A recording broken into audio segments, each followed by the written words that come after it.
I want to just let you know that today's session is it's a power-packed session is how you can look at it. You're going to get not one, not two, but three strategy workshops for the price of one. Okay, so just get yourselves ready, get set, and we're going to prep. Now, before we get started, I want to introduce you to our presenters today. We have Zakkiyah Daniels. She is our faculty tutor in English, college reading and study skills. We also have Troy Ashby and Jennifer Ackah. They are our faculty tutors in mathematics. And you have me, I'm Dr. Osborne, and I am the director of class. So I'm going to turn it over. I'm not going to delay because, like I said, we have quite a lot that we want to give you today, and we want to be able to hear from you as well. So don't disappear at the end because we really want to talk to you a little bit more, get some feedback from you. Miss Daniels is going to talk to us about study skills and in preparation for exams. And I'm going to turn it over to her at this time. Ms. Daniels, okay. You have the floor. Thank you, Dr. Osborne. Okay, hi everyone. Can everyone hear me properly? Yes, you can. Okay, good. Okay, my name is Zakkiyah Daniels. I am the English lecturer for preparatory English and the tutor. So tutor in the ARC. So I'm going to speak with you today, give you a little short presentation on learning styles and study skills. Okay, so I'm going to share my screen and then we will go into the PowerPoint presentation, and then I'll come back after the presentation has been completed. Okay. Sorry, I'm going to turn off my video too while I present.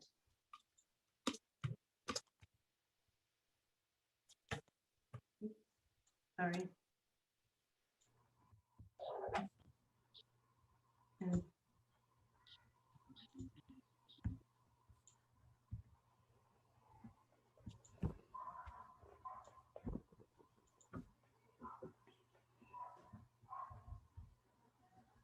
Okay, can everyone see my PowerPoint?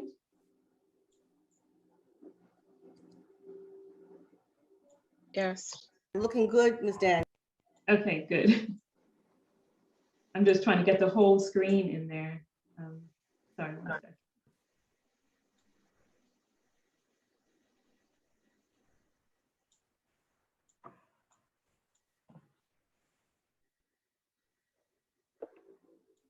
Okay, how's that? Is that the whole screen? That's good, Ms. Daniels. Okay, thank you. Okay, so ready, set, prep. This is a virtual exam preparation workshop to help you prepare you for your upcoming exams, which should be in just a few weeks from now. Okay, so I'm going to share with you tips and tricks that you can also take into your classes, your next semester's classes, that are going to help you prepare early on in the semester for your exams. Of course, you know, it takes more than just preparing a few weeks before. There are certain things that you need to do at the start of the semester and continuously until you get to the exam period. Okay, so first I'm going to discuss learning styles, and then I'm going to go into some study skills. So learning styles, who here can tell me what learning styles are? Anyone? Sorry. It depends on like if the person's visual or hands-on. Good. So visual, hands-on is kinesthetic, visual learners, and audio will be well, those that learn best by what they hear, auditory learners. Okay.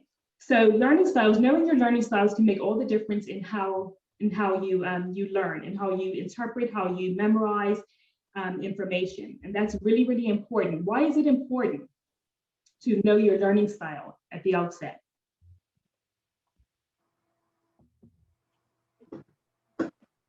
That way the teacher can better assist you. Yeah, the teacher can better assist you, and you can learn better. So if you know that you learn better by hearing and listening to audio, then maybe you could take a recorder into your classes. If you learn better by kinesthetic, by touching and feeling and doing things hands-on, that might give you a better idea of the different fields that you might want to go into, give you a better understanding of just generally how you learn and how you can utilize that to help you to make you a better student. Okay, good. Okay, so first, before we get started, and we're going to do a short quiz. I'm not sure how many students have actually performed a quiz before, just to get an understanding of how they learn best. But we're going to do that today. We're not going to spend a lot of time on it because it's usually paper-based that I give, but because we're on Zoom, I'm just going to have you quickly answer the questions, and then we're going to have you tally up your scores, and that's going to give you the answer as to how you learn best. Okay, so first we're going to determine your learning style. As we said, learning styles refer to a range of competing and contested theories with the aim to account for differences in individuals' learning. So these theories propose that all people can be classified according to their style of learning. A common concept is that individuals differ in how they learn. And before we begin, we're going to take the learning style quiz. Okay, can somebody, I don't know who that is, can you mute your Zoom, please?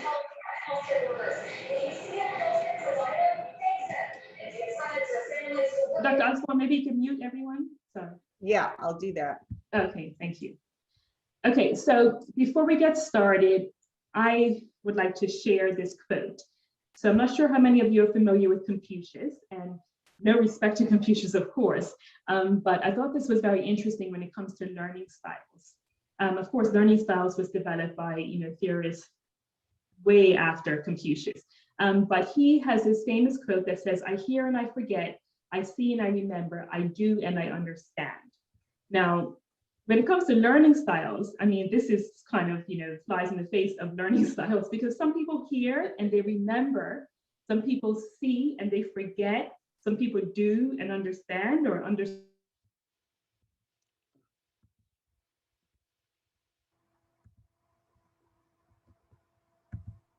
Sorry, Dr. Osborne muted me. Sorry. It's okay. I had to check that before I went on for the next 40 minutes. Okay, so I thought this quote, is interesting, and it does vary when it comes to learning styles, how we learn and interpret information. Okay, so as we discussed, learning style depends on. Sorry, everyone falls into one of three learning styles. There are a few other learning styles, but the main three that were developed were visual, auditory, and kinesthetic. Visual, those are for those students who learn best through graphs, illustrations, PowerPoints, for example, like this one. Auditory, and there are some overlaps. Obviously, sometimes it's visual, but you have to see it at the same time, like in a lecture, so it's kind of both. And kinesthetic. So auditory are one-on-one conversations, podcasts, group discussions, oral presentations, videos. And then kinesthetic are those who learn best by hands-on activities such as role-playing and note-taking. Okay, so now we're going to get into the quiz. Okay, so if everyone can grab a piece of paper and just answer the questions as I read them out. I'll give you a few moments for each screen. Can't spend too much time on that because we have to get moving on to the other parts of the presentation. Okay, so just write down the corresponding letter A, B, or C to the question, and then we're going to move on and tally those up at the end. Okay, so number one, when you read, do you A, enjoy descriptive passages and visualize the scene? B, enjoy dialogue and hear the characters in your mind? Or C, prefer action scenes but do not enjoy reading? Number two, when you learn something new, do you A, like to read instructions or see demonstrations? B, prefer verbal instructions? Or C, jump in and learn by doing it? And number three, when you are spelling an unfamiliar word, do you A, visualize the word in your mind? B, sound the word out as you spell it? Or C, write the word down first? Okay.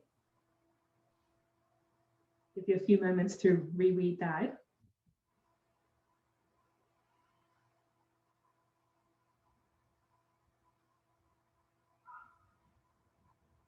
Okay. Going to move on to the next slide. And this presentation, I mean, I don't want to rush you guys, but it will be available.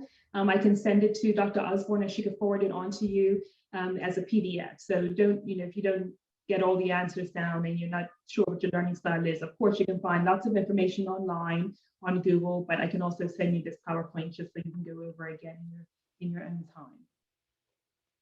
Okay, so number 4. When you want to relax, do you A, watch TV or read, B, listen to music, C, play a game or exercise?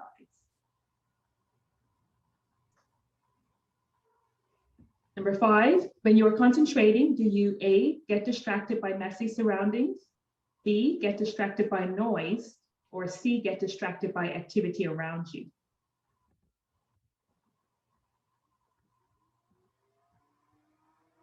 Number 6, when you are trying to figure out how someone is feeling, do you A, look at their facial expressions, B, listen to the sound of their voice, or C, look at their body movements?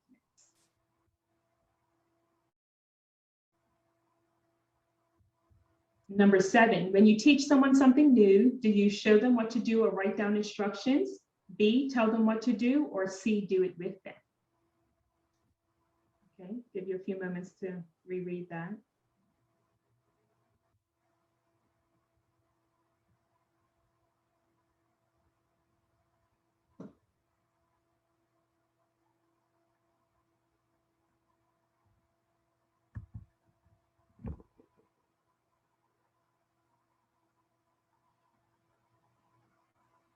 Okay, and then moving on, number 8, when you compliment someone on their work, do you A, write them a note, B, tell them they did a good job, or C, shake their hand or pat them on the back?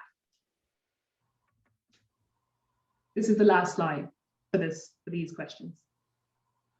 Number 9, when you're bored, do you A, look around or doodle, B, talk to yourself, or C, move around or fidget?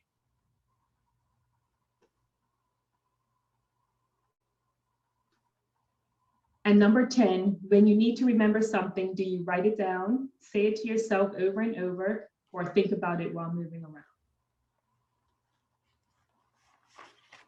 Okay, so now I want everyone to tally up their scores. It's literally one point for each, and then see if you have more A's, more B's, or more C's.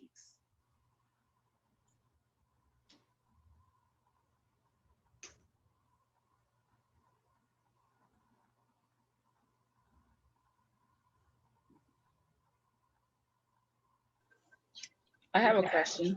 Sure, go ahead. What happens if like you pick more than one answer for certain questions? Good question. I was going to answer. I mean, I was going to mention that some people have overlapping, so it's not uncommon for someone to have multiple types of learning styles, and that's perfectly fine. So the purpose of the quiz is just kind of to determine your most dominant learning style, but you can of course have 2 that are kind of the same, like auditory and visual. I'm auditory and visual, so it's equal for me.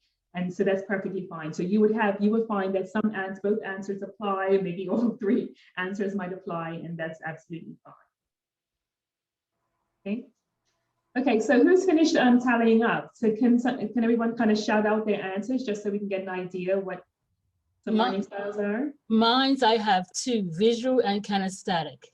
Okay, good. Which is true for me. Which is true, good. Okay. So this is not an overly complicated quiz, but you can go online if you wanted something a little bit more in depth. Yeah, mine's is visual and auditory. Okay, good. And is that true for you? Yeah. Okay, yeah. Good. Does anybody have any answers that I have?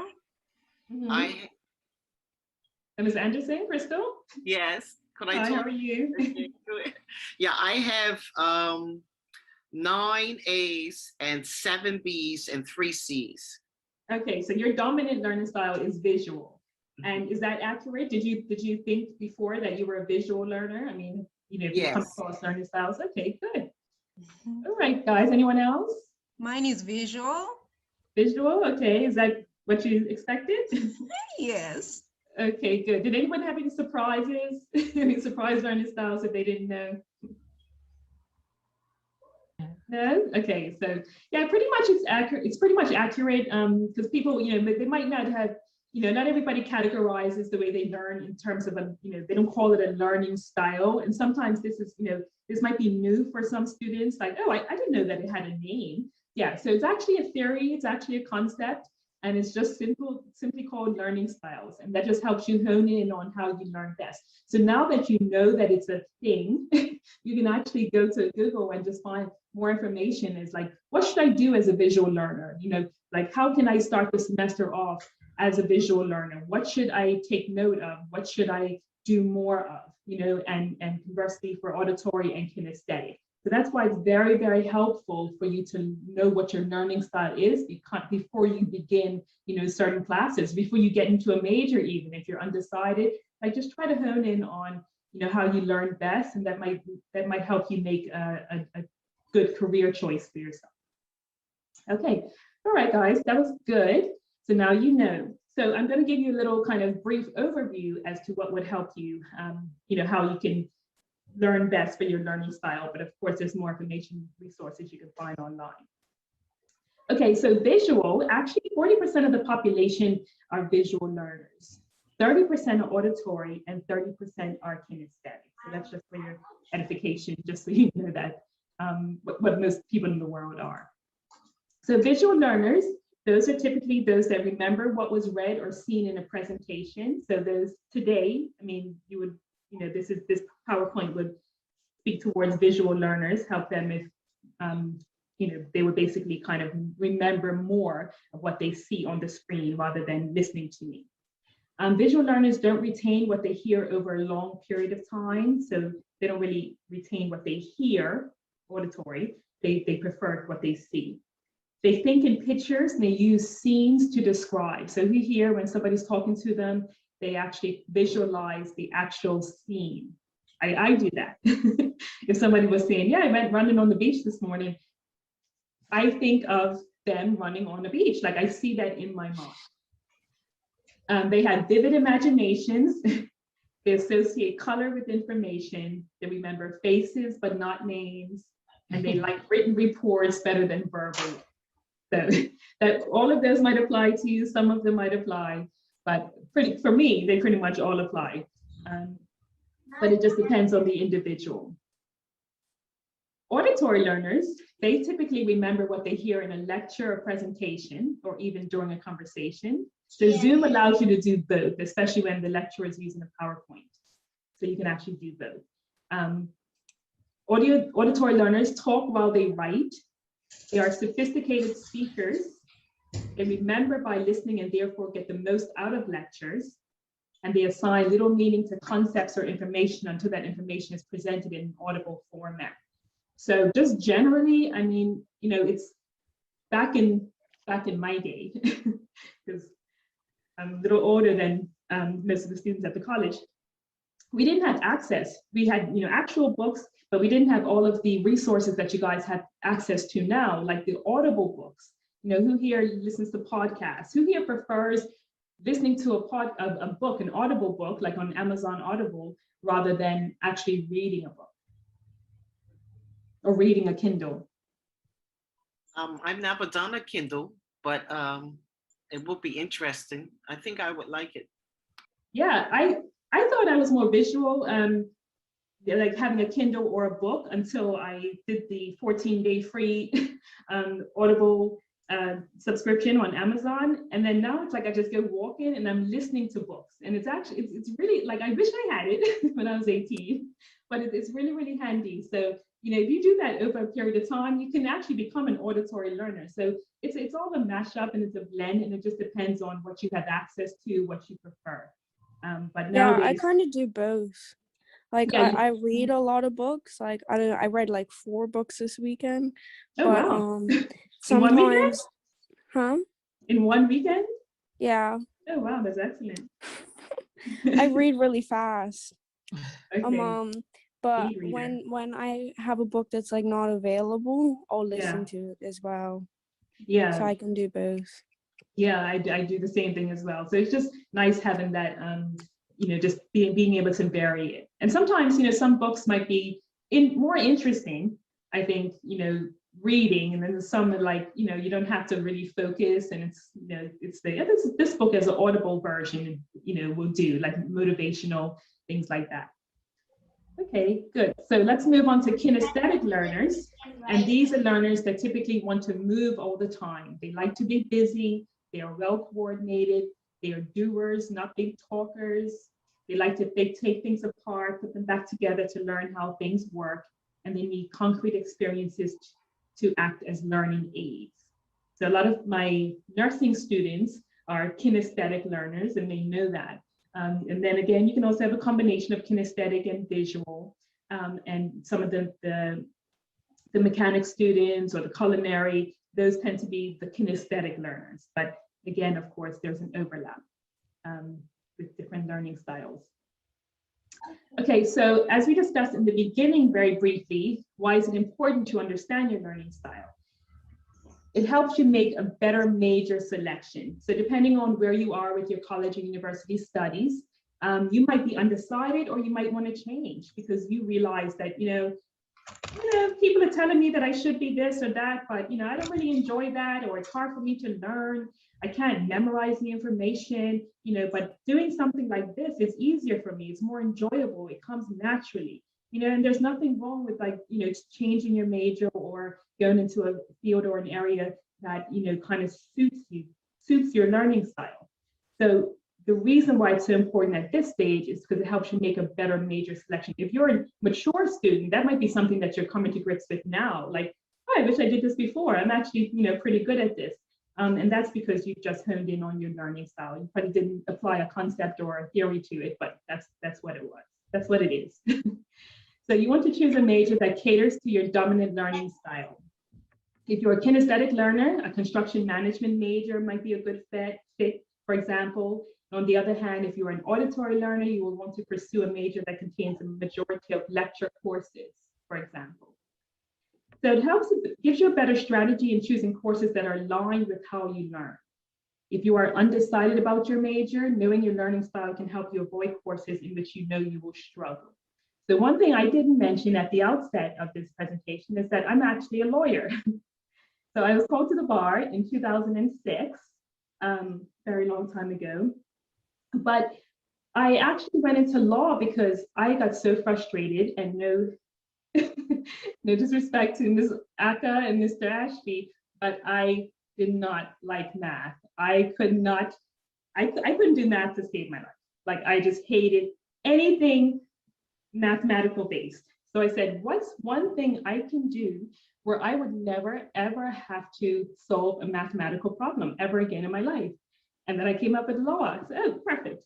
So I was really good at English, but just math and me did not set. We did not get along. So, you know, it helps you choose the major and the course and the path that you should, you know, go down. So that's why it's super important. I mean, if you like challenges, if you want to challenge yourself and say, you know I hate this, but I really want to do this, then that's fine. You can go and, you know, get a tutor and do everything you can to better yourself in that area. But, you know, understanding how you learn, I mean, it's something that's natural. So, you know, it helps you really decide, you know, perhaps that's not the best course for me, and I should consider, you know, doing something else. You know, just, you know, make life easier for you. You know, I mean, you know, if you love what you do every day, you know, it's not going to feel like work. So just think about that when it comes to, you know, your career choices and you know, in conjunction with your learning style. So strategize ways to do better in your courses. Once you identify your learning preference, you can focus better on required program courses that you know are going to be difficult. Your choice of study group, partners, or tutoring formats can be informed by your learning style preference. That is very, very important. And today you have access. You know, have the access to the internet. You know, there's so many different ways you can actually be tutored. You could just, you know, find different tutors online that are going to present to you, that are going to speak with you. You can go face to face, like we do. We did BC. I call BC is before COVID. So before COVID, we had face-to-face tutors in the ARC, but unfortunately now is all based on Zoom. But when things reopen and when kind of the rules and the restrictions on COVID are relaxed, remember that you can always come into the ARC and speak with one of the tutors there, myself in English and Mr. Ashby and Ms. Ackah for math. So, and that would depend on your learning style preference, how you want to set up your tutoring appointments. Okay. Okay. Here are some applied techniques for, sorry, just moving things around. Applied techniques for different learning styles. So I'm not going to spend too much time on this so we can get through the presentation, but you will have access to the PowerPoint, as I mentioned, after the session. So here are some techniques you can apply depending on your learning style. The visual learners, perhaps you can write out everything for frequent and quick visual review. Use color coding when learning new concepts and words, like highlighters or different sticky notes, just to compartmentalize different areas. You can color code them. You can use outlines of reading assignments, which cover key points and guide readings. Use notes and flashcards for review of material, vocabulary, and terminology for specific courses. Review textbooks during relevant lecture components. For those auditory learners, the students should position themselves in the classroom and lecture hall so that he or she can hear lectures and review them frequently. You can also probably take a recording into the classrooms. I do recommend that you seek the lecturer's advice for that, because they generally, they prefer to, they don't like students secretly recording, put it that way. So just, let them know that you're going to record it, because that's how you learn best, and most of them are fine with it. Read, the auditory learners read written material aloud and restate it in your own words. I tend to do that too. Maybe when no one's looking, you can kind of talk to yourself or talk to yourself in a mirror. That always works, I think. You can verbally review spelling words in lectures with another person, so practice verbal repetition. You can try to explain things, and I tell my students this, there's a saying that says, if you try to explain something to a 6-year-old and they can understand it, that means you know it well enough. If you explain it to them and they don't understand it, that means you don't know it well enough. So basically, if you can't explain something to a 6-year-old, you don't know it well enough, so you need to go back to the books. So think about that. I don't have any 6-year-olds running around, so I tend to just do it in front of the mirror. I did it like when I was in law school, in front of the mirror, and I just I know the topic, and I just talk to myself about it. If I get stuck, that means I don't know it well enough. So when it comes down to doing an exam, my mind's going to go blank, just like it went blank with me standing in the mirror. But if I can stand in the mirror or just sit down and just kind of go over information, just think of a topic like land law, and then just try to tell myself everything I just learned or everything I should know. If I could do that without getting stuck, then I know it well enough for the final exam. I'm sorry, or just for any quiz or exam. So think about that. You can try to explain it to a niece or nephew or a child, and if they're like, I don't know what you're talking about, then go back to the books and try to do it again or do it with yourself. Okay, so kinesthetic learners study in short blocks of time rather than extended periods. That not everybody can sit and study for hours on end. So you know that about yourself. So you chunk out blocks of maybe half an hour to study, and make yourself a schedule that's realistic. We're going to go into a schedule in a few more slides, but don't try to do anything that is unrealistic for yourself. Don't say, okay, I'm going to study for 5 hours, and full well you are not studying for 5 hours. So say, I'm going to study for an hour at a time, and then I'm going to reward myself. So try to chunk it down into realistic blocks for yourself. So have as many experimental learning opportunities as possible, such as labs and studio courses, as opposed to straight lecture classes. If those nursing students, for example, that you learn best by certain types of classes where you're able to experiment and test, do different tests and exercises using the dummies, then try to do more of that to help you learn the area rather than listening to a lecture. And again, you can also use flashcards. Flashcards apply to any one of the types of learning styles. And that's an active, we'll go into active and passive reading soon. That's an active learning strategy. Okay, so now we're going to go into the study skills. So active versus passive studying. Who can tell me the difference between active and passive studying? Or active and passive learning?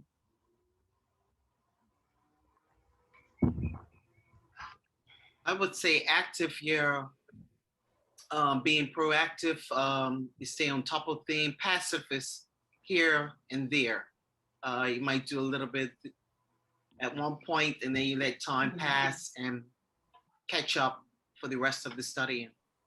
Okay, good. So passive is like how we read like a magazine. I mean, like Vogue. I mean, unless you're a really good fashion student or something, but like, you know, it's just, you know, how you read Home and Garden, you're just reading it, how you're reading in a doctor's office, you're just reading it, the words are going in and out, you know, you're not really spending it, not actively doing anything to remember, to learn that material. It's pretty much the same way we read a newspaper. So that's passive studying, passive learning. So active learning is when you actually take an interest in what you're reading. You read it, you reread it, you highlight it, you take notes, you do the different tasks that are required to learn and memorize that information so you can apply it to your quizzes or your homework or your different assignments.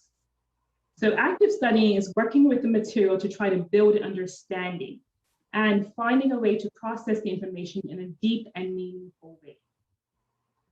So here are some active reading strategies, active study strategies.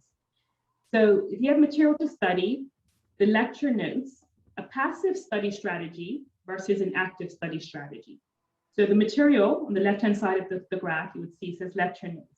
A passive study strategy would be to just reread the notes. An active study strategy will be to identify the main points in the notes and explain them in your own words. Okay. So in assigned text and articles, a passive study strategy will be to just read it. An active study strategy will be to change chapter headings into questions and look for answers as you read. So do you think, I forgot to ask you the main question, do you think it's better to be an active studier or a passive? Active. Active, good.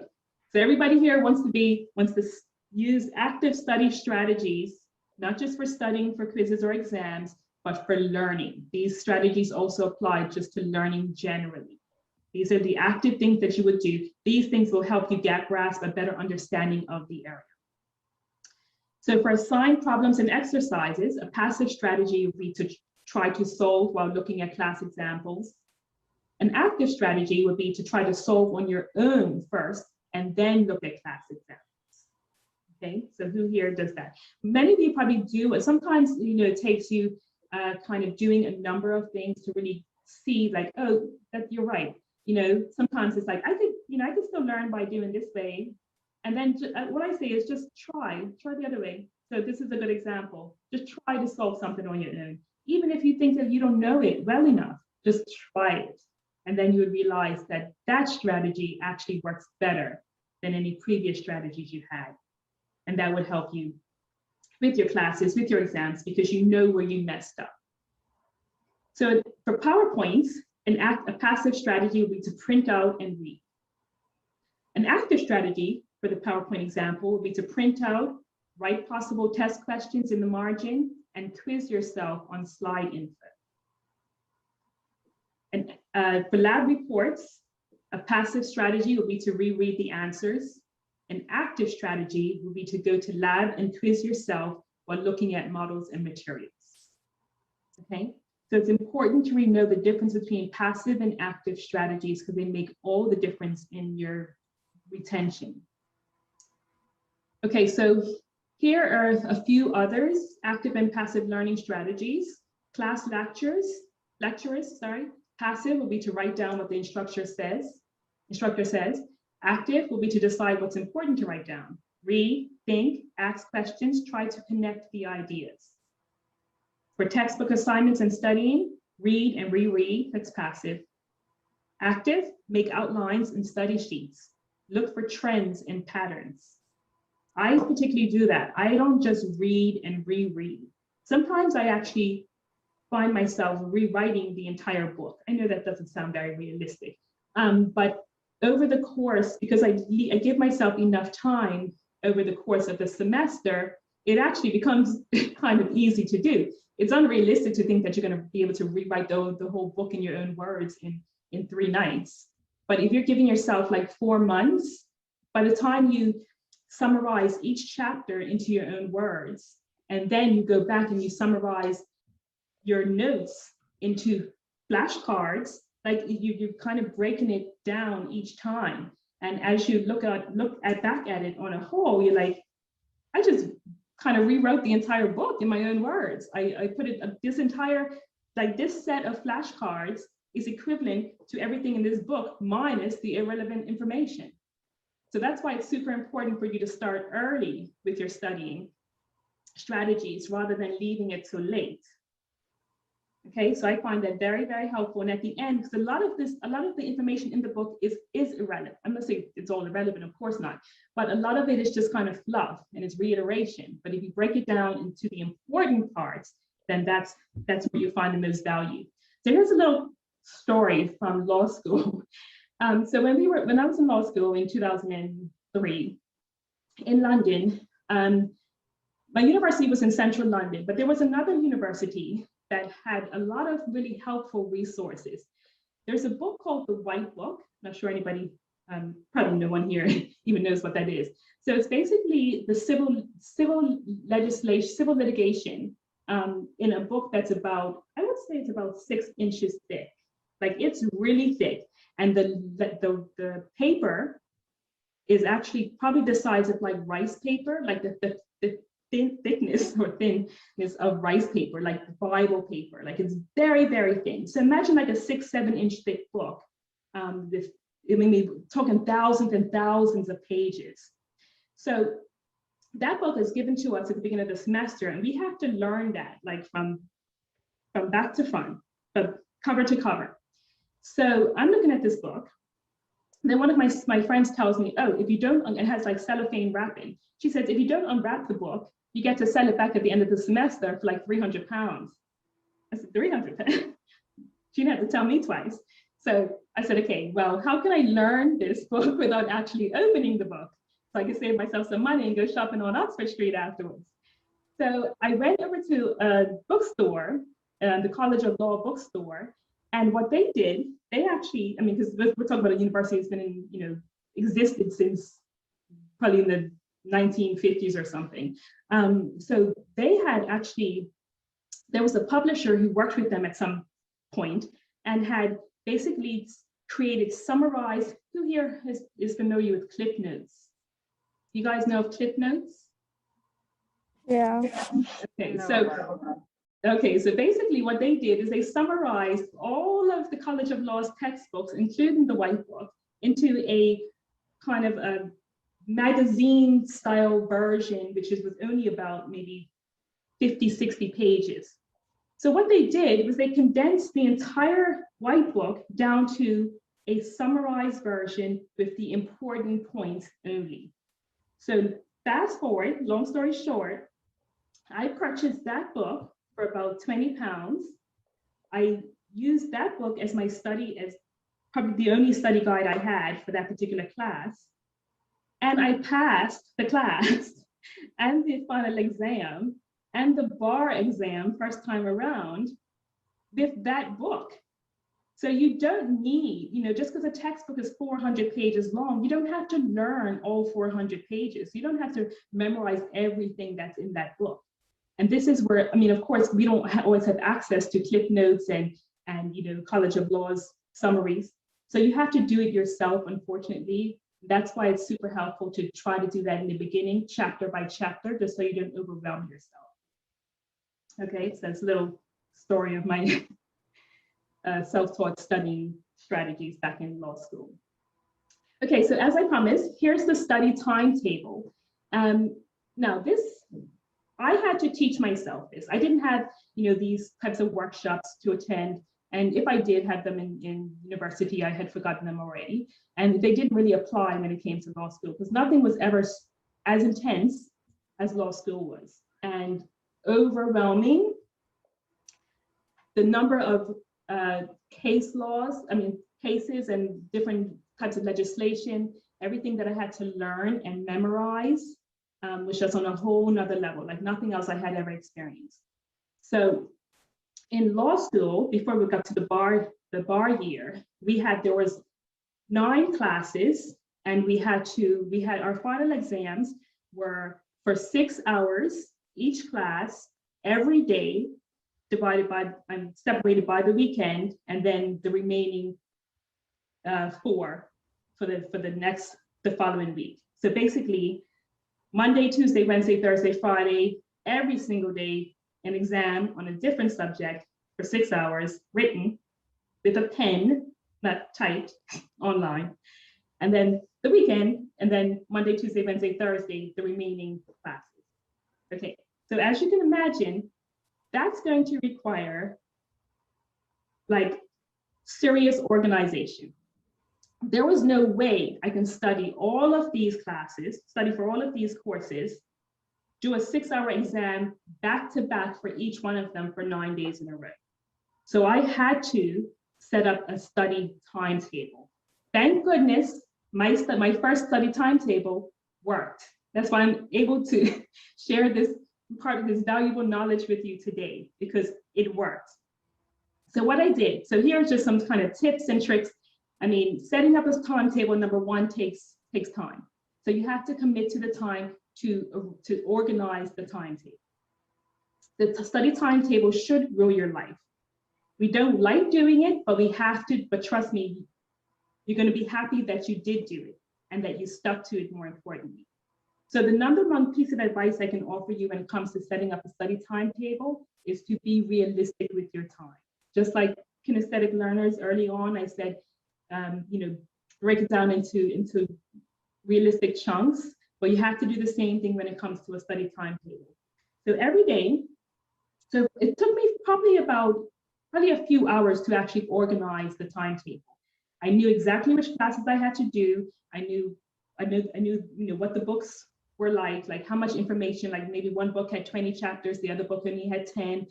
I had to basically organize it like that on a separate piece of paper. I knew how many hours I should spend on which particular area, which particular area I was already comfortable with. That would of course get less time in the timetable. It doesn't have to all be equal. It just depends on what you feel like, which classes you think you should focus more on, which chapters you think you should focus more on. I started at a realistic time. I didn't say, okay, I'm going to wake up at 7 o'clock and start studying, because I knew I am not waking up at 7 o'clock to start studying. We had our reading week, just like you do at the college. We had 2 weeks to basically study for 9 days worth of exams. So I said, okay, I'm going to wake up at like 8:39, and then I'm going to have breakfast. I'm going to have my coffee. I'm going to watch a little TV. I'm going to start studying around 10. So I put 10 o'clock into the schedule, and I broke it down into smaller chunks. I said, okay, I'm going to break around maybe around 12:30 for lunch. So, it's unrealistic to think that you can go from 10 all the way to 2. When you create unrealistic schedules, you don't stick to them. If you don't stick to them, you don't learn as much as you should. And then, of course, that's going to reflect on the actual exam. So I recommend you setting a realistic schedule. If you know that you get hungry in about 2 or 3 hours after breakfast, then set your study timetable to break for lunch. Actually take a break, because you don't want to tire yourself or just to get burnt out. Take a break. Even if you need to take an 1.5 hour break or 2-hour break, then do whatever works for you. But just make sure at the end of the day that you have set aside time, color-coded preferably, in your timetable where you're going to study all of your courses, all of those chapters, and revise. And if you need to, in the end, set more time, then you do that with, you extend the schedule. So I finished every day at 5:30. So I started at 10, I finished at 5:30. So after 5:30, I was able to do whatever I wanted. I went to the movies, I went shopping, I just did whatever I wanted. Now I had a friend in law school, and she was a bit kind of all over the place. She found it hard to focus. She wasn't organized. So she would call me in a panic all the time. So one day she called, and I think I was just in Topshop. And you know, the music's like really, I'm not sure how many people have been to London or live in London or are going to London. But I'm sure you're familiar with Topshop. So it's a really kind of hip and trendy store on Oxford Street. And the music's like really, really loud. So I was in there just kind of browsing. And she called me and she was like, "What is that music?" And I said, "What? I'm shopping." And she was like, "You should be home studying." I said, "I already studied. Like, I've been studying since 10 o'clock this morning. I know what I have to do. I know that, you know, 10 o'clock tomorrow morning, I'm going to go over my, you know, civil litigation for 2 hours, and then I'm going to do this." Like, I had it all set up. So she like kind of got upset at me, thinking that I was just, you know, out playing or not, you know, focused or concentrating on what I had to do.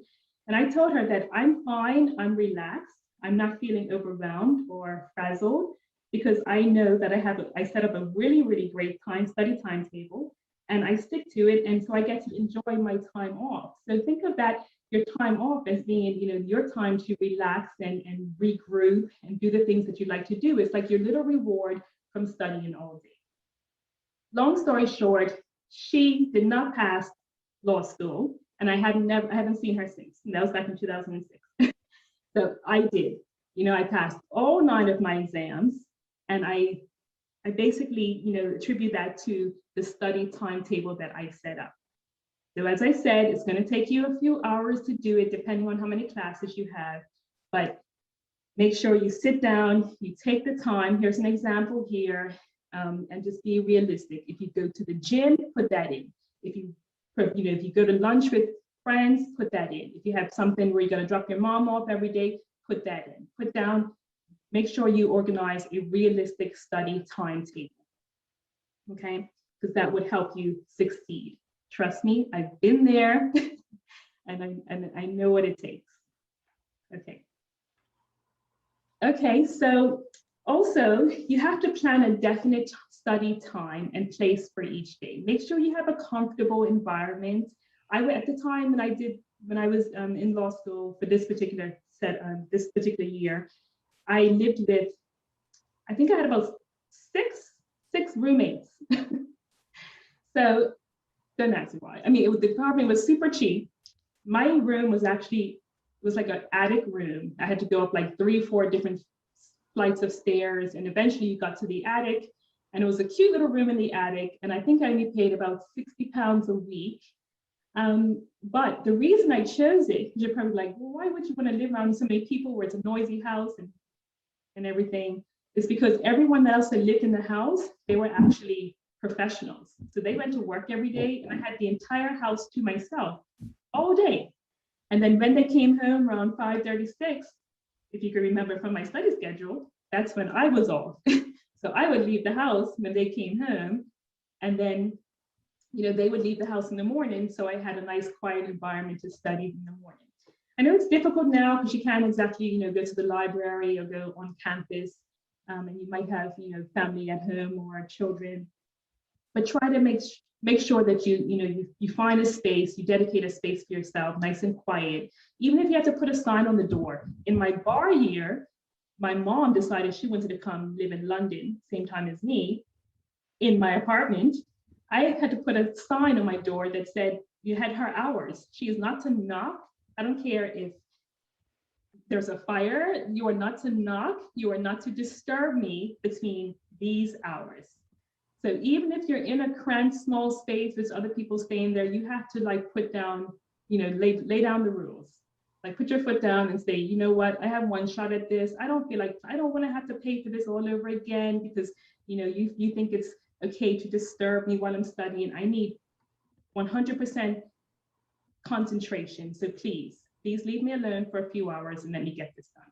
Don't be ashamed to say that. Don't be afraid to say that, okay? Also, try not to cram for the hours like before a test. I know, you know, just generally in life, people say, "Oh, I cram and I still get A's," but that's not you. You don't know if it's going to work for you. You don't want to have to go down that road and then realize, actually, I'm not a crammer. Because, you know, you don't have to redo it. You don't have to come back to the college and retake the class and just don't cram. Just don't even risk it. Give yourself enough time to learn and understand the information rather than cramming before a test. You're going to be tired. I know we all think like, oh, I could just have some coffee or Red Bull or something. but try to be relaxed. When you are relaxed and you're not tired, you're less nervous as well. So you want to go to an exam feeling comfortable. And one of the best things that I can advise is to be well rested, be comfortable. If you set up your schedule and you stick to it, you will be comfortable. You will know what it is that you need to know for the exam. You won't feel like you're going to go blank because you would know the information. So you don't have to cram. Okay, and some last tips. Divide time equally between the subjects. Make sure you do the hardest first because there's going to take more time, like I mentioned in the schedule. If your hardest subject is math, highlight that in red. Make sure you see more math on your schedule than you do for, I don't know, English or, your culinary class, for example. So make sure you concentrate on the hardest subjects first and leave the ones that are easier for you or the ones that you know better. Leave those for last and a lot less time to those ones. So revise your study timetable. Sometimes things change, like I mentioned. Things can change just in your life with things that you have to do, or things can change where you're like, you know what, I know that subject. Like I'm comfortable with it. I don't need to, I know I have 3 hours between now and Friday set aside for it, but I can actually scratch those out. Instead, let me substitute those for my math class because this is still a little difficult for me. So don't be afraid to revise your study timetable. Things always change. And most importantly, stick to it. Set the goal, make the plan, get to work, stick to it, and reach the goal.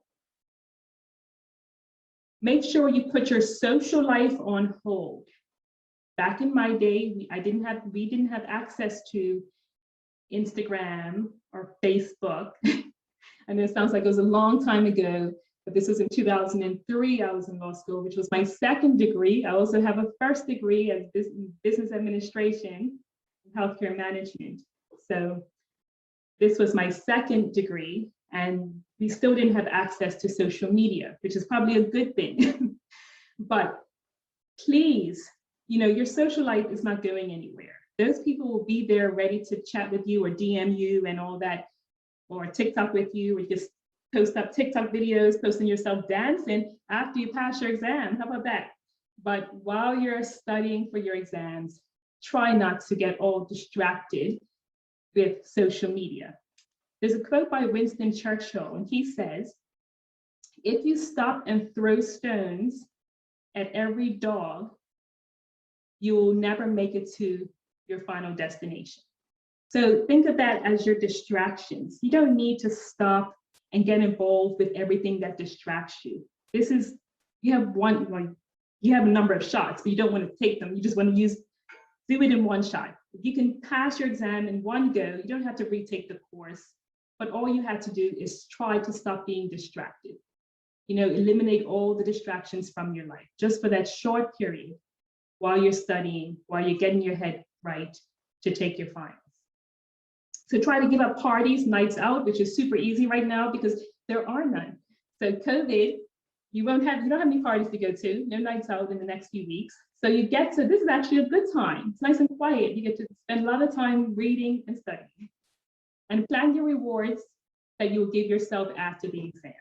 Say, okay, if I pass this exam, I'm gonna, take a cruise, one of the home port cruises, or I'm gonna, do this or do that, or buy myself something nice. So you have to make smart choices in your life. So exercise, I know this sounds cliche, but it's really good. You don't have to do, any strenuous exercise.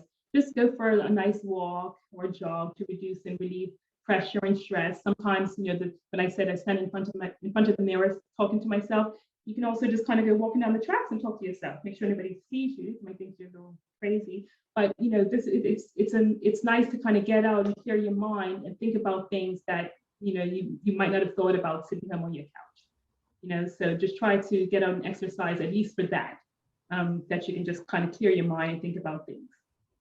So excuse me, Ms. Daniels. Yeah. Hi, sorry about that. Just because of the time frame. Okay, this is the last slide. Right, okay. Okay. So remember it's important to eat healthy and sleep well by turning off electronic devices and put yourself first. and make some time for you. Take breaks and do the things you enjoy to help you relax. And most important, study smart and not hard.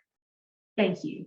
So hope you enjoyed that presentation. As I mentioned, Dr. Osborne will forward it to you. You send her an email and she'll forward the presentation to you. So perhaps I could take questions at the end just because we're pressed for time and we need to move on to the other presentation. Dr. Osborne, back to you. Thank you, Ms. Daniels. You're welcome. Those of you who are just coming on, I know that we have some of you who are coming on and preparing for the math session. Just bear with us, please. I'm actually going to get you to just jot down while I transition to the Overcoming Test Anxiety workshop now. Can you just jot down in the chat where you are, what subject you are most interested in getting help for? Just tell us a little bit about who you are. Perhaps you can share with us your program. Perhaps you can share with us what you're most concerned about and what prompted you to take this workshop. Just jot down anything you wish while I transition to the next PowerPoint.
All right. So as you heard Ms. Daniels sharing on how to prepare for the exams, how to prepare for doing well in your class, it was important, as you saw, to know a little bit about how you learn and also how to set up your exam schedule. And just generally speaking, this is a great segue to what we're going to talk about now, which is actually how to program your head. I look at it as a very important and integral part of preparation for exams, also preparation for any quizzes or tests that you might be experiencing, that you might encounter while you're actually in the class or preparing for exams. So we're going to go through these slides. They're not long. And while we're actually talking about this information, feel free to jot down any comments, anything that resonates with you. Just feel free to jot down in the chat. And let's just see where we go. So you've heard a lot about anxiety. We all have, let's face it, in this particular environment that we're all living in, that we're all faced with. Very, very complex, this whole reaction. It's a very complex reaction. It includes sweaty palms, accelerated heartbeat, and some people feel queasy, a queasiness in their stomach. There are also mental elements that we must not forget and that we really should take into account. And those incorporate self-doubt, worry, a lot of negative self-talk. These are all wrapped up in this whole phenomenon. The physical elements, as I mentioned earlier, they can be broken down into three specific components. We have the fight, flight, and the freeze. These are three main components that most people who experience this, they will tell you that they feel from one time or another, or even some perhaps might have a predominant reaction. So the fight reaction or physical element actually has a lot to do with being angry. The flight is linked with fear. And then the freeze, very interesting phenomenon, is associated with the inability to take any kind of action. So I'd like for you to think about those three. And if you wish, you can jot down in the chat basically what you think you are predominantly, what you feel your predominant reaction might be when faced with the anxiety, this anxiety phenomenon. And if you don't wish to write it down, just think about this, because we're going to come back to this, and it's a thread that actually is woven throughout this whole presentation. So what is this thing about test anxiety? What causes it? Well, one of the first things is the fear of failure. Okay, that is a really important aspect of this whole thing. There tends to be a fear of not doing well. You know, when you find many students, when you find yourselves in a higher education environment, or when you find yourselves in a pressurized situation that involves studying, like as you heard Ms. Daniels talking about preparing for studying, then there is the tendency to begin to feel a lot of self-doubt. And even as far as, you know, your self-worth. It can be tied, unfortunately, it can be tied to a test score. You know, you become your test score. I got this test score, therefore that test score defines who I am. There's a pressure to perform for many students, especially if you have had a history of doing well, and then you find yourself in an unfamiliar environment. Higher education does tend to pull that out of us, where we find that all of a sudden we were confident, all of a sudden now we don't feel as confident. And that can be, that can actually lead to a fear of failure. Then there is a second important component, which is lack of preparation. So if you add that to a fear of failure, then that just exacerbates the entire process for you. Whereas you're going to feel the anxiety and you're going to feel the sense of overwhelm. Add to that the current environment that we're in, which is an environment and a culture of uncertainty due to COVID. And you kind of get, you know, this triple or three-pronged attack. And so it's important, as you heard Ms. Daniels talk about, don't wait until the last minute to study, especially if you can recognize that you do have some tendencies toward being anxious about doing a test. The third area that I want to talk about is a poor test history. There is a negative mindset that stems from that, which can actually influence how you do on future tests, but it doesn't have to be the case, okay? We're gonna talk about a lot today. We're gonna talk about how to change that mindset. There is a real phenomenon called going blank, where you are seated at the test table or the desk, ready to do your test, or you're about to start your hands-on test, whatever it might be, exam, and all of a sudden you go blank. And so this actually has been proven to be real, and it has to do with the blood flow moving away from your information processing part of your brain. So I just want you to know that no, you're not imagining this, it is real. So the question now becomes, how do you counteract? How do you build a strategy to overcome test anxiety or exam anxiety, which is the name of this presentation? It's important to understand that you've got to build a strategy, and you're the one who has to build it, okay? And that puts you immediately into the driver's seat. And there you can begin to change your mindset from that of being a victim to that of being someone who can create what kind of environment you want and how to build your own success. So immediately that's empowering. That puts you in the driver's seat, and that helps you to position yourself in a completely different way. And that's what I love about this message about overcoming test anxiety. So here are 6 different strategies for success. Many of them have already been covered in Mrs. Daniels' presentation. So I am not going to spend much time in any one of them. She talked about managing your time.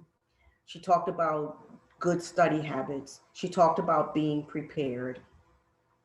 And I'm going to talk about your approach, because that has to do with your mindset. Um, college has more to do with your mindset than it does with your IQ. Okay. And so your approach to the exam, while you are preparing to do your study schedule, while you're preparing to determine how many hours you're going to put aside for each subject, you also need to be preparing your approach.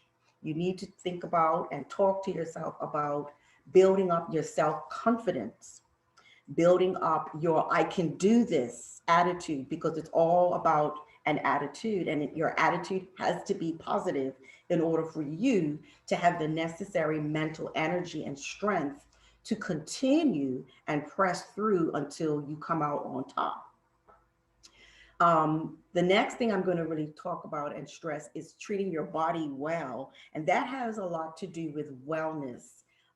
It includes the exercise aspect that Ms. Daniels spoke about. It also includes, and this is where I'm going to add, it includes eating well. You'll see this little picture here. You're going to notice here that there are certain foods from food categories that are going to provide you with really good food for your brain.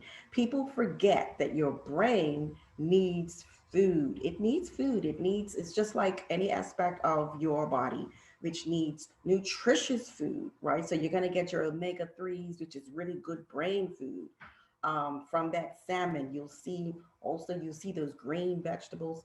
You got to have your green leafy vegetables for your various vitamins, your A. You get your yellow and your orange vegetables for your A. Get that vitamin B into your system. You want to really build up your immune system, so that when you're really chugging it out, studying the way that you are, you're remembering that you're getting your breaks, you're giving yourself some time to have a rest, and you're building your body with good nutrition. Stay away from the processed food, stay away from the junk food, stay away, especially during this time of study, stay away from those foods that are high in sugar, those carbonated beverages, which are loaded with sugar. Sugar is just going to give you a temporary fix, and then it's going to give you a horrible plunge down, way, way, way down. It's going to put you in that downward spiral, right? And that's not what you want. You want to be able to have your brain to be alert and functioning 100% so you can focus while you're in the study mode. So treat your body well. We talked about exercise already. Sweat it out. That exercise that you're getting, that she spoke about, you are actually allowing yourself to sweat out anxiety, sweat out panic, sweat out nervousness. And the more that you get yourself into that regular habit, this situation, this COVID situation has been very potentially dangerous, because many of us, unfortunately, have become couch potatoes. You've got to get moving. You've got to get your body moving. Sweat out that anxiety, sweat out that nervousness. Let those endorphins begin to be released into your blood system. Get the oxytocin to be released into your blood system. Those are the feel-good hormones, and we need them.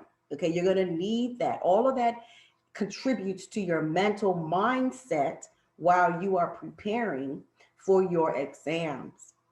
Great. Moving on to the next one. Get a good night's sleep. Critical. Treat your sleep time as a precious time that you actually prepare for. So don't take the work into your bedroom. Try to have a special closed off study room or study space. Yeah, I know that's difficult during this time, but you've got to have a space that's sacred, that's a sanctuary for you, right? That is can be looked upon as this is my study time, yes, and also my study space, because it helps you mentally to separate out what doesn't belong there and what does. It helps to keep your mind focused, uncluttered. Very critical. Be careful what you eat and drink before bedtime. You don't want to be up all night long, right? You don't want to be running back and forth to the bathroom. That's interrupting your sleep time. Create a bedtime ritual. Tell yourself or try to work out as much as you can how much time you're gonna need to prepare yourself for that all important sleep. Enough sleep is going to boost your immune system. People get sick when they're not sleeping properly, when they're not getting enough hours of sleep. And that's all because the immune system is compromised. So we need to spend a lot of time on that. I know those of you in the nursing program, you will be able to back me up on that. And as I mentioned already, create a sacred haven for yourself so that you can actually be able to fall asleep a lot easier and a lot sooner. And that's all of this is gonna help you to prepare and to protect yourself against anxiety and specifically test anxiety. Okay, so moving on, we've already covered the exam schedule, so I'm not going to cover that at this time. Use of relaxation techniques.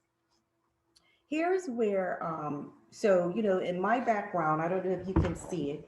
This is a YouTube channel where I have pulled up the ocean, and you can turn this, I have it on low, the volume's on low, but you can turn it up for yourself. You can play relaxing ocean waves or anything that's going to help to relax you. That will help you even with your sleep, but it's also a good way to just calm yourself down, just to be able to put you in a very calm state of mind. The more relaxed and less anxious we are, I don't know if you know this or not, but the more open and the more ready you actually are for learning. We don't learn when we're anxious. Okay, so it's important to just remember that relaxation techniques. Go out to the beach. We're surrounded by beaches. We're blessed. So go take a walk on the beach. I do that often. Stand at the beach, listen to the waves. I do your own recordings of the beach and the waves. Very effective. But find some ways to relax. Let me mention deep breathing. Sorry, I wanted to mention this. Deep breathing is very effective. This is something that you should try. And these techniques that we're talking about, don't wait until the day before your exam. Start practicing them now. Get into the habit. Use your deep breathing relaxation as a relaxation technique prior to any quiz or any test, so that when you do the test or the exam, it has become an automatic strategy, so that it's sort of like it has become memorized. When people work out, they build muscle memory.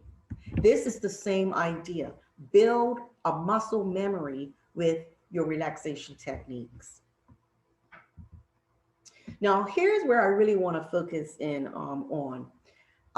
This is the attitude or the mindset aspect of preparation for your exams for anything that we do in life. Really doesn't just have to be relegated to exams, but anything that you feel like, okay, I usually get nervous, right before. Use positive self-talk. I have prepared well. I can pass this test. Not, I don't think I'm going to pass. Right? I don't think I'm going to pass is negative self-talk. But if I switch that around and I say, I've prepared well, I can pass this test. Here's another example. There probably will be some questions I can't answer, but that doesn't mean that I can't get a good grade. Or for those of you who I know do the ACC exam, there will probably, even if I don't finish the exam, that doesn't mean that I cannot pass it. I have a daughter who was recently in the ACCA program, and we talked a lot about self-talk, positive self-talk. I myself, when I was doing my doctorate, had a very, very difficult time with math, but I had to pass it. There was no getting out of it. And so I did a lot of self-talk, positive self-talk, where I actually went a step further. And you should try this, especially if you know that you're a visual learner, which we ascertained in Ms. Daniels' presentation. I would write sticky notes and post them all around my house, stick them all on my mirror. And most of them just generally said things like, I can do math. Some of us walk around with this negative mindset, even about math. And the math faculty tutors are coming up next after me, and they're going to do a presentation about how to do well in your math or doing math, especially in the class or the exams. But it's a negative attitude that we pick up along the way, and we have to unlearn it. We have to shake it off. We have to remove it, and we have to clear our heads so that we have a positive attitude. Here's a third possible self-talk, positive self-talk. I don't have to get an A, I just have to pass it. That's a realistic and that's a very positive way of doing self-talk. So just bear that in mind. Now, with any of you, I would like to hear from you. Put in the chat a possible positive self-talk that that is something that you've been grappling with in your upcoming subject, test, or exam, whatever it may be. But I would like for you to just jot it down. And it serves as a reminder to you as well. It serves as something that you actually can write. Sometimes writing things down is very helpful because it gives us a record and it gives us an affirmation that we can follow. So if you can just do that while I bring up the next, coming to the next slide.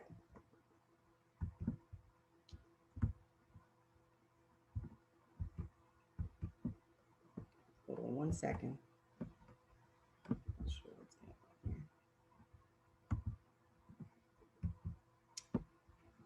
So I mentioned earlier that you have an opportunity to make a change in the way that you think about what you're preparing yourself to do. You can either take on the position of a victim. This always happens to me. I always fail. I can't seem to get it right. Nothing seems to work for me. Or you can switch that around and take on the role of the creator position.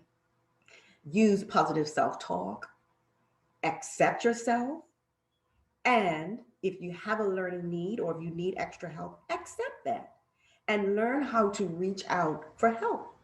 You can make an appointment with one of our tutors, or you can join a study group, and you can even form a study group.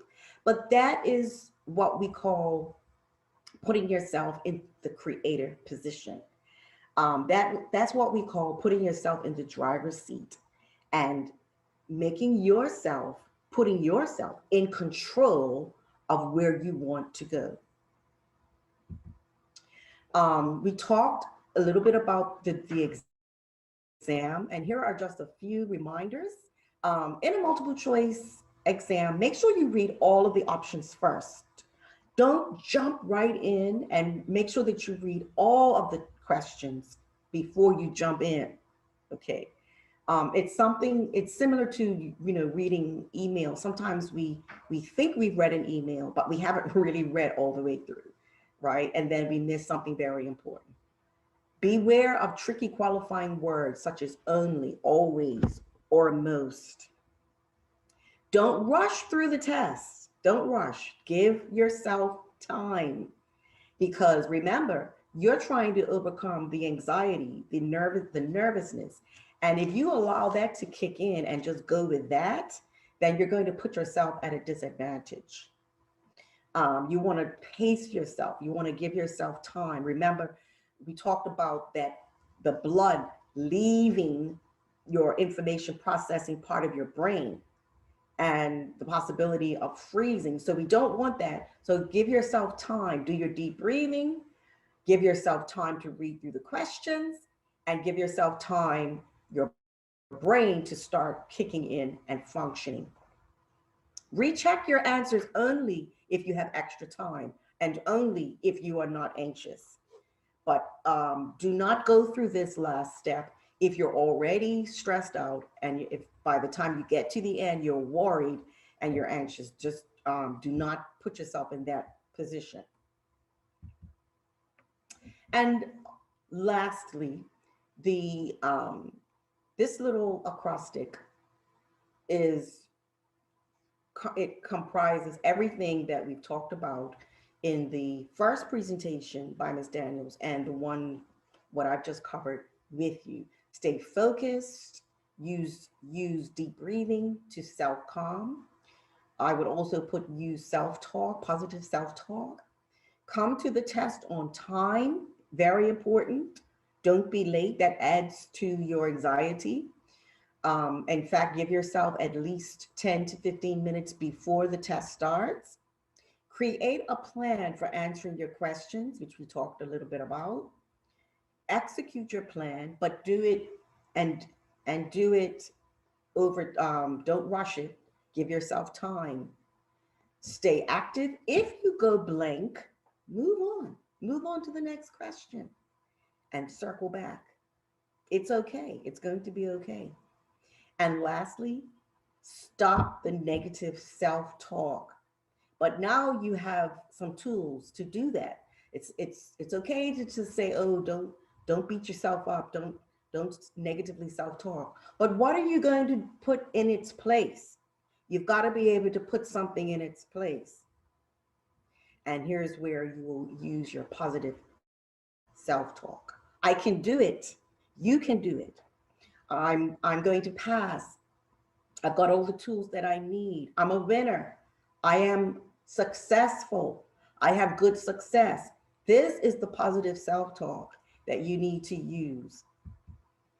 And lastly, set your goals. So I want you to be thinking about one strategy from this presentation about anxiety, overcoming test anxiety, that you are going to work on immediately, like this week, coming down to the end of the semester. So, you've got two weeks. So you're all preparing for something. Everybody on this Zoom line today is preparing for something, some kind of exam, some kind of quiz, some type of test. And if you're just starting, some of you are just starting, you're getting ready to start a course, you're getting ready to start a new program or journey. What are you going to use and put into action immediately? And so that's it. Thank you very much for listening, and we're going to move along at this time. While we're switching, I'm going to switch over now to the math faculty tutors, but while we are switching, I just want you to just change your body position, raise your hands. We've been sitting for a while now, so you can get up. Don't move away from the screen, but just get up, wave your arms, look away from the screen for about 20 seconds, and then look back while we switch out.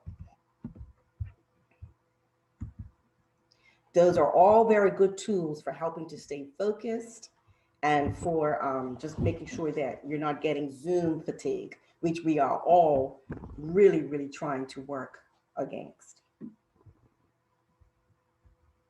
And for those of you who shared in the chat, thank you. And I'm going to be reviewing all of the information that you've been sharing in the chat. We're going to be reviewing it at the end of our complete session. So I'm turning it over now to Ms. Ackah and Mr. Ashby.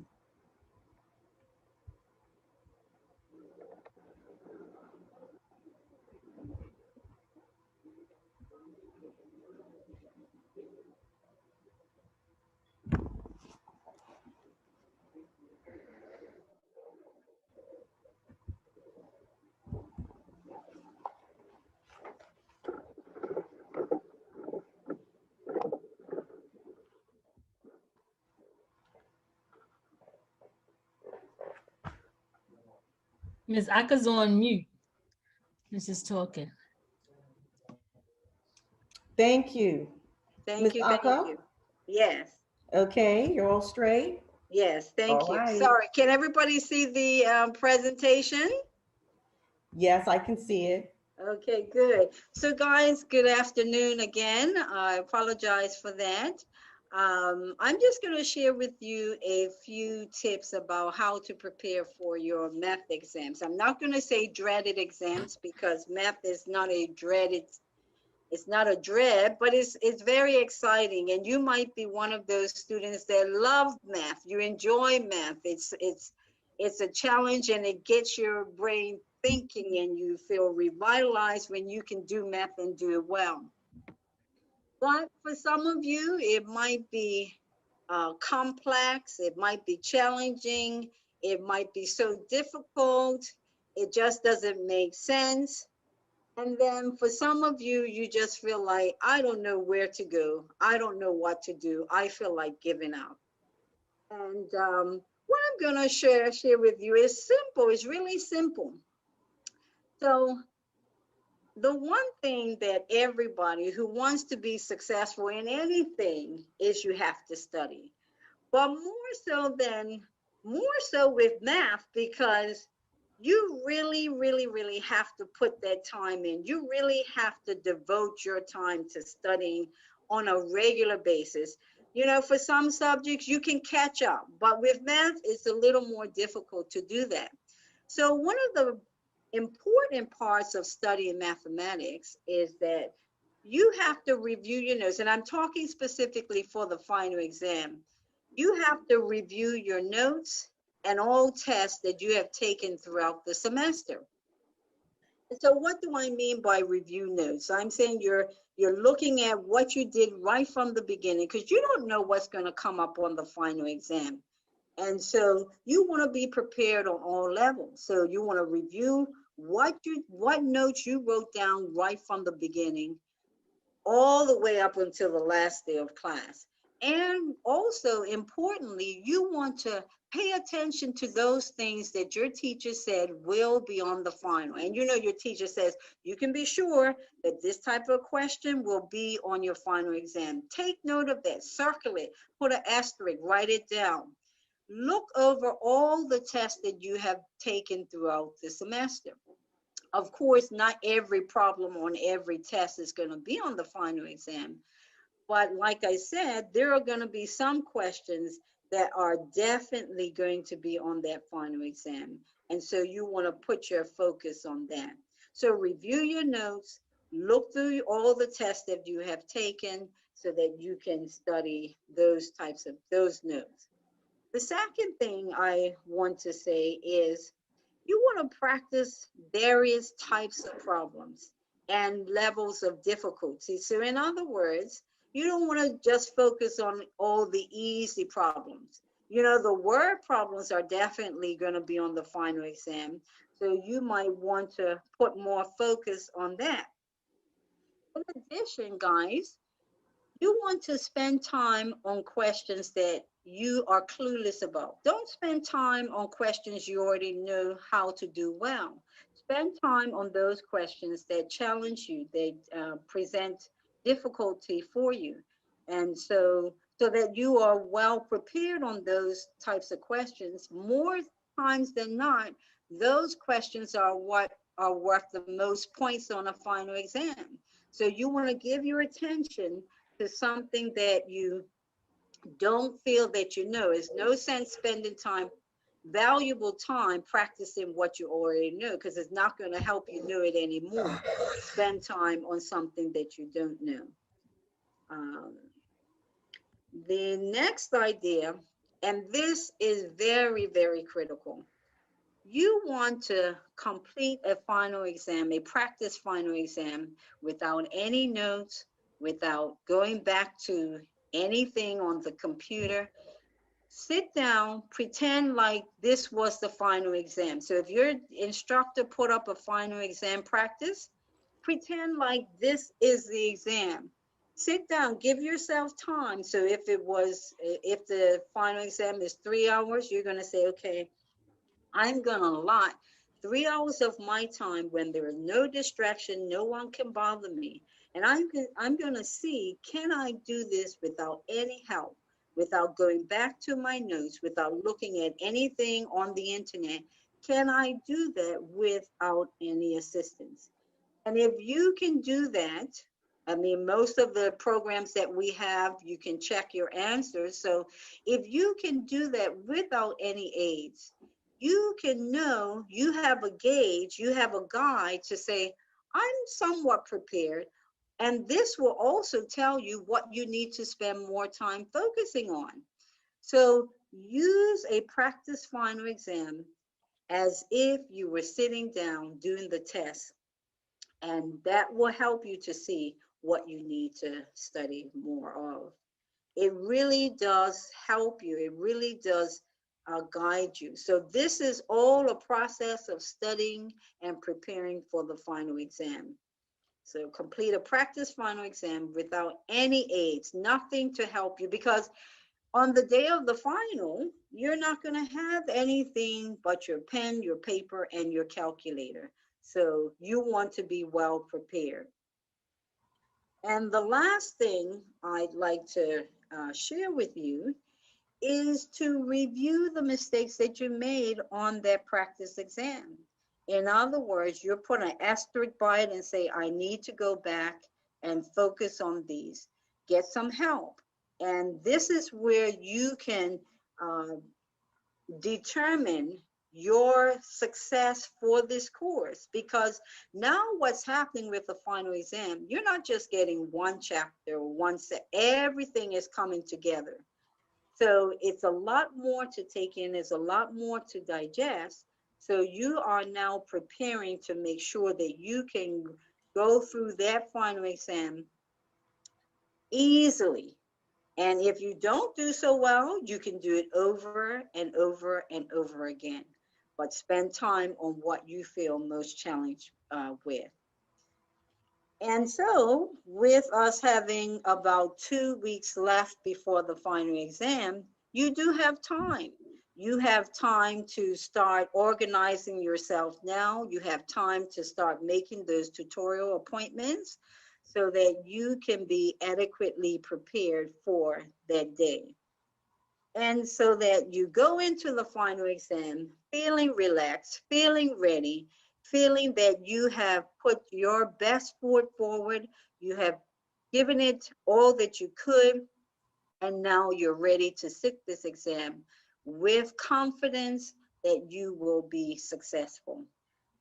I just want to share a short story. I remember I was away in school one year, and I had been studying regularly throughout the semester, and I wanted to get this A because I had maybe a B plus, and I just wanted to get an A. And I did the preparation. I put a lot of pressure on myself. And I'm just speaking to what Dr. Osborne and Ms. Daniels talked about with anxiousness and anxiety. But I had prepared throughout the semester. I felt that I knew the information because I was studying weekly, and I got the help when I needed.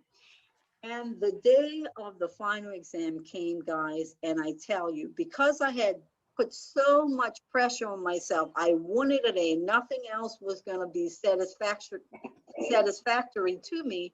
I ended up failing that exam miserably because I had a high B plus. I almost had an A minus, really. And when I saw my grade, I ended up with a C. And I know it was simply because of that pressure I put on myself that I had to get this A. And I promised myself, that was a learning experience for me. I promised myself that I'll never do that again. I'll shoot to do well, yes, but I'll never pressure myself that I had to get this A or else nothing else could do.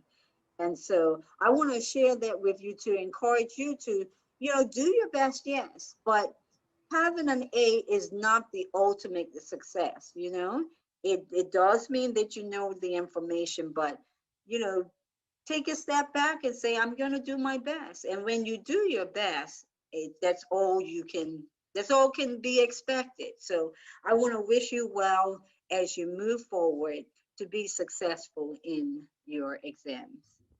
Thank you. I'll turn it over to Mr. Ashby.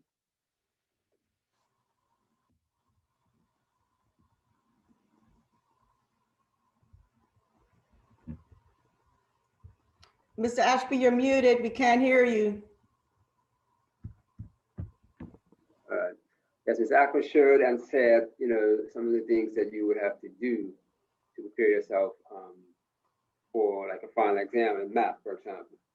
But I want to add to that by giving you the facts that are involved. Like if we set our mind to think about the facts, then that might help to motivate you to do the things that Ms. Ackah actually presented to you. For example, whenever your lecturer receives your final exam, the lecturer is going to grade it, right? And the grade will be determined by the things, what you write on that paper. See, that's a fact. That's what we go by. What you write in relation to write as your answer to each individual question. You will score points based on what you write. Now, so if you want to do well, then you would have to write the right things, the right answers, and the working in order to do well. And you have to do it for at least the majority of the questions. You have to answer the majority of them correctly. That's how you do well in an exam. There's no other way. That's a fact, right? So the question is, well, then how do you get to the point where you can answer correctly, show your work, and do all the things that when your lecturer sees what you have written, he or she is going to give you the points that the question is worth, the maximum points or close to maximum. The way to do that is you have to understand the question, understand the material related to the question, such that and when you read that question, you can answer it correctly. See, that's what you have to do. So the question is, how do you get to the point where you can do that? And what Ms. Ackah presented is that you have to actually go over right from the beginning, because the final exam is on the entire course. So right from the beginning, all the individual tests that you have, the quizzes, you were doing some of that then you were answering those questions. The ones that you got right, well, those ones, I'm assuming that you still know, right? Or if you go back to review those, then it wouldn't be difficult for you to actually sort of know them again if you had forgotten a little bit, because you remember at the beginning of the semester, that's since January, so maybe a few things you might have forgotten, because you'll easily go back and sort of recollect, that knowledge, so to speak, right? But there may be some questions that you got wrong in your quizzes and your tests, right? Well, then if you got those wrong, that means you didn't know at the time how to answer them correctly, right? So if you go into the exam and you have questions very similar to those, then you still would not know in the exam, and the same thing would happen. You wouldn't get them correctly. So you have to go back and learn the things that you don't know and revisit the things that you do know. So you go into the exam knowing how to answer questions correctly, because that's the only way that you can actually do well in the exam. You know what I mean? So as I said, Ms. Ackah presented examples of what you can do. And I do strongly also recommend that that's what you should do, because you see, going back over everything you have covered, getting assistance from a tutor or even online assistance, what have you, anything that can help you to get to the point that when you get to the exam, you read a question, you understand the question, and you know how to answer it correctly. You see what I mean? And that's basically, those are the facts right there. You know what I mean? If anyone disagree with them as being facts, does anyone feel there's another way to do well in an exam without answering the questions correctly? I mean, sure, there's no answer that anyone could give. No other option really. You know what I mean? So that's basically what I really want to emphasize. That's what we need to do. That's what you need to do, and then we could discuss more of how to actually get to the point, especially if you haven't been doing very well thus far, and you only have to take 2, possibly 3 weeks remaining until your final exam. You know, how in that short time can you actually get to the point where you can answer the majority of the questions correctly, come up with what's for your final, which in turn will help to pull up your overall grade, and you can come away with at least a pass, or possibly more than just a mere pass. You know what I mean? So that's basically all I really want to say, because that's those, like I said, those are the facts. That's what's involved. It's just a matter of now, what are you going to do? You know what I mean? Are you going to make sure you get to that point so that you can do well, right? By using the tips that Ms. Ackah gave.